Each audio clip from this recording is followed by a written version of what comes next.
ஒரு காலத்தில் இப்படி தான் மீன்களை போல் பறவைகளை போல் நல்ல ஒரு சுதந்திரமாக இருந்த ஒரு 16 வயதினுடைய வாழ்க்கை நல்லா இருந்துச்சு. நல்லா வாழ்க்கையை என்ஜாய் பண்ணோம்.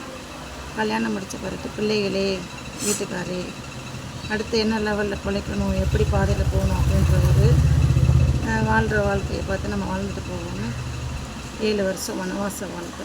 18 வயசில் கல்யாணம் பண்ணி கொடுத்தாங்க. 19 20 வயசில் குழந்தைகள் ஆயிடுச்சு.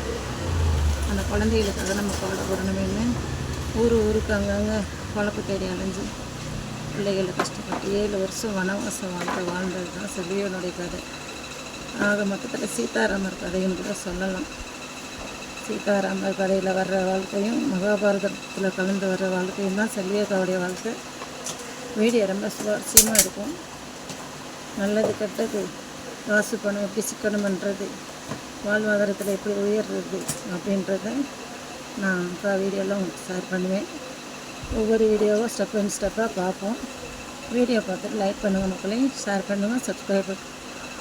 தேங்க்யூ. செல்வி அக்கா சேனல் வேந்தன் நாச்சியார் ஐடி. பை.